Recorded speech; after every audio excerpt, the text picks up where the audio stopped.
Salut à tous et bienvenue sur notre chaîne dédiée au Real Madrid. N'hésitez pas à lâcher un petit pouce bleu. Si vous appréciez notre contenu, n'oubliez pas de vous abonner pour rester informé de toutes les actualités concernant votre club préféré. Notre objectif est d'atteindre 5000 abonnés pour la chaîne. Nous comptons sur vous pour atteindre notre objectif et pour prouver que nous sommes une vraie communauté, et abonnez-vous pour atteindre cet objectif rapidement. Après l'adieu de Modric et le départ de Carlo Ancelotti, deux légendes du Real Madrid, nous nous concentrons désormais sur un objectif: la Coupe du Monde des clubs. Xavi Alonso sera présenté comme le nouvel entraîneur du Madrid lundi, et cela devrait être officiel dimanche, une fois la Ligue terminée, qui se terminera demain. La question est: quelle équipe, quels 26 joueurs Xavi Alonso convoquera-t-il pour le voyage à la Coupe du Monde des clubs? Salut les amis, comment allez-vous? Bienvenue dans une nouvelle vidéo.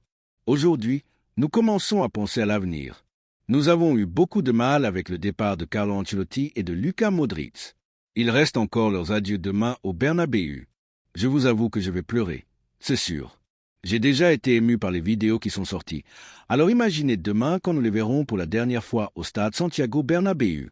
Xavi Alonso aux commandes, avec un nouveau staff technique que vous voyez en arrière-plan, avec Ismaël Camonfort comme préparateur physique, la main droite de Xavi Alonso, et Pintus qui restera également lié au Real Madrid. Beaucoup de gens se demandent si Antonio Pintus restera avec ce Real Madrid. Il restera, mais ne sera pas le préparateur physique. Avec Thibaut Courtois, Lunin et Fran González, nous emmènerons 3 gardiens. C'est une liste de 26, bien que je pense qu'elle est même plus large. Mais pour les matchs, il doit y avoir 26 joueurs convoqués par Xavi Alonso. C'est pourquoi j'inclus à la fois André Lunin et Fran González comme 3e gardien. Absolument rien ne change avec Raúl, Asensio, Dinozan, que, comme vous le voyez, je n'ai pas encore mis de numéro car nous ne savons pas quel numéro portera Dinozan. C'est l'une des grandes questions. Je ne sais pas quel numéro il portera. Eder Militao, que je vais marquer d'un astérisque car je ne sais pas s'il sera à 100% pour la Coupe du Monde des clubs. Jacobo, que je pense que Xavi Alonso emmènera. Il l'a déjà eu dans les catégories inférieures. Militao, qui est déjà revenu sur le terrain, est une excellente nouvelle. David Alaba, que je pense aussi possible pour la Coupe du Monde des clubs. Ce dont nous avons parlé tant de fois, c'est que le Madrid avec Alaba aimerait qu'il ne soit plus ici cette année, car le salaire d'Alaba est très élevé et pourrait aider à amener un autre défenseur central. Mais si Alaba décide de rester et peut-être de ne pas accepter que le Madrid lui paie la moitié de son contrat, ou s'il a une offre de l'Arabie Saoudite ou du Qatar et dit non, qu'il veut rester pour sa dernière année de contrat, le Madrid respectera cette décision. Donc, en parlant de la Coupe du Monde des clubs, je pense qu'Alaba voyagera avec l'équipe. Johan Martinez, je ne l'inclus pas simplement parce qu'il vient de se remettre de sa blessure et que c'est peut-être trop tôt pour l'emmener à la Coupe du Monde des clubs. Il doit se remettre peu à peu et nous le verrons en dynamique avec l'équipe première après ces compétitions. Nous avons Alvaro Cara et Fran Garcia à gauche. Comme vous le voyez, je n'ai pas mis Mendy. Cela ne veut pas dire que Mendy va quitter le Madrid. Cela signifie simplement que Mendy ne sera pas à la Coupe du Monde des clubs. Je pense aussi que Camavinga peut très bien jouer à cette position. Nous le verrons plus avec Xavi Alonso au cours de la saison, mais pour la Coupe du Monde des clubs, Camavinga est blessé. Camavinga, Mendy et Hazard ne seront pas à la Coupe du Monde des clubs, c'est impossible. Ce sont 3 joueurs que je ne vois pas parce qu'ils n'y seront pas. Pour le couloir droit, Trent Alexander-Arnold et Dani Carvajal. Il est très important de faire une nuance ici. Aujourd'hui, Jürgen Klopp, l'entraîneur de Liverpool, a confirmé qu'il ne convoquera pas Trent Alexander-Arnold pour la dernière journée. C'est merveilleux qu'il arrive reposé pour ce Real Madrid. Trent Alexander-Arnold voyagera à la Coupe du Monde des clubs. Il n'y a aucun problème. Trent sera dans l'équipe et sera titulaire à ce poste droit. Je pense qu'il jouera en tant que latéral droit, pas comme arrière latéral, mais plus comme piston.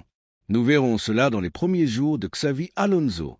Je vais faire une nuance importante à laquelle j'ai pensé l'autre jour et je ne sais pas ce que vous en pensez, mais je pense que cela peut vous sembler très intéressant.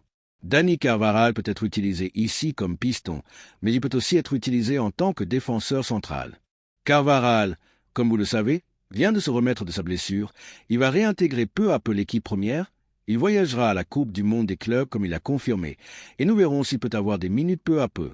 Ce qui est clair, c'est que Carvajal ne pourra pas être titulaire ni au début de la Coupe du Monde des clubs, ni pour le premier match, ni pour le deuxième. Peut-être lui donner des minutes pour le 3e ou pour d'hypothétiques 8e de finale, car Carvajal revient d'une blessure très compliquée, tout comme Militao. Mettre Carvajal et Militao dans un match aussi exigeant est compliqué. Donc, le cas Carvajal et le cas Militao sont très similaires. Ce sont des joueurs qui iront à la Coupe du Monde des clubs, mais avec prudence, avec calme, car ce sont des blessures graves et nous ne pouvons pas nous permettre de les mettre en jeu comme ça. Passons au milieu de terrain où nous avons une des grandes nouveautés, Chem Andrés, accompagné de Tchouaméni. Chem Andrés ira à 100%, je pense, à la Coupe du Monde des clubs, car au milieu de terrain, il n'y a pas besoin de plus de joueurs, surtout parce que le Madrid perd Camavinga, et Camavinga est une pièce fondamentale, tant ici que sur le côté. Chem Andrés peut être l'un des jeunes qui y aillent, et je ne pense pas qu'il sera le seul.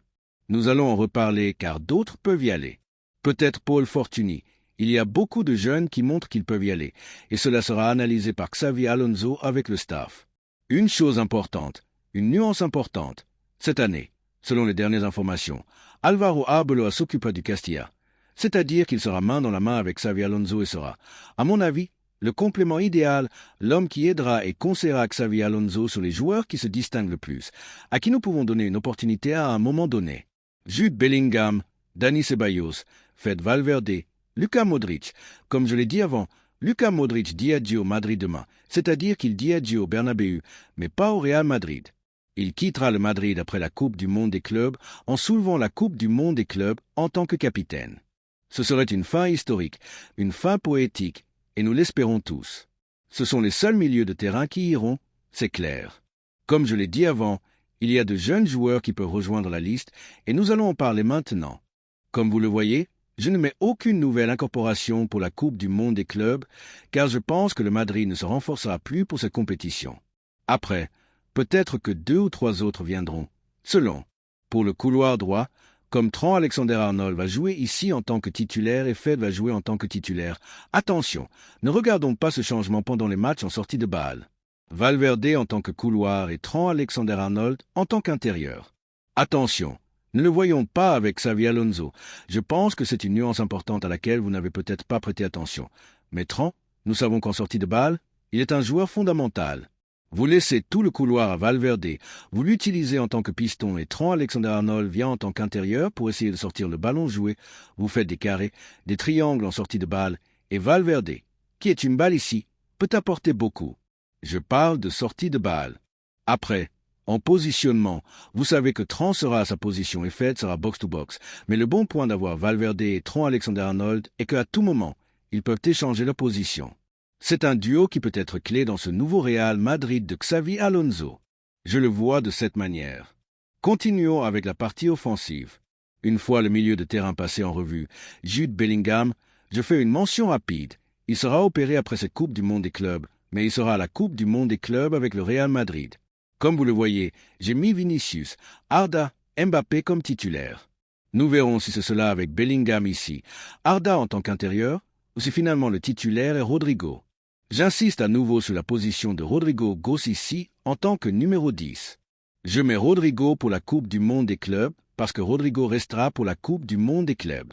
Rodrigo quittera le Madrid après, dans cette formation de Tchouaméni et de libéraux, 2 pistons comme Alvaro Cara, Trent Alexander-Arnold, la position, attention, peut-être celle de Rodrigo ici en tant que numéro 10, je la laisse là.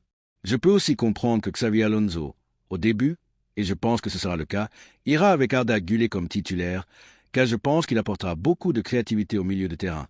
Et nous verrons si Arda joue ici ou si Bellingham joue ici. Bien que nous le verrons. Ici, nous parlons de l'équipe pour la Coupe du Monde des clubs. Comme vous le voyez, j'ai mis Brahim, j'ai mis Gonzalo. Gonzalo voyagera à la Coupe du Monde, car Hazard ne pourra pas y être, et logiquement, Gonzalo aura peut-être un rôle important, peut-être avoir quelques minutes importantes. Nous savons que c'est un jeune qui a beaucoup de buts. Nous l'avons vu. Il a marqué beaucoup de buts. Et je pense que cette année, il peut rester en dynamique avec l'équipe première si Xavi Alonso le voit d'un bon œil. Attention à Gonzalo Garcia. Et maintenant, vous vous demandez, David, pour compléter l'équipe, qui peut y aller? Il y a plusieurs options. Si vous voulez, en défense, il y a juste le latéral gauche. Nous avons aussi Lorenzo Aguado. Nous avons Diego Aguado. Attention à Jesus Fortea. Ce serait étrange que Fortea y aille, mais attention. Sur ce côté droit, nous avons aussi Diego Aguado en tant que défenseur central, Balde, Mario Riva, au milieu de terrain, Hugo de Llanos, Sema, que j'ai déjà mis dans la convocation, et ensuite en attaque, Paul Fortuny, Victor Munoz, qui peut aussi entrer en jeu, et Daniel Yanné sont ceux qui peuvent prétendre aller à cette Coupe du Monde des clubs. Sur ce sujet, j'aimerais aussi vous lire dans les commentaires. En définitive, je suis très content, très heureux, avec hâte que la Coupe du Monde des clubs arrive. Je vais être sincère, je pense que Xavi Alonso a beaucoup de travail devant lui. Je pense que nous allons voir de nouvelles idées dans ce Madrid dès les premiers jours.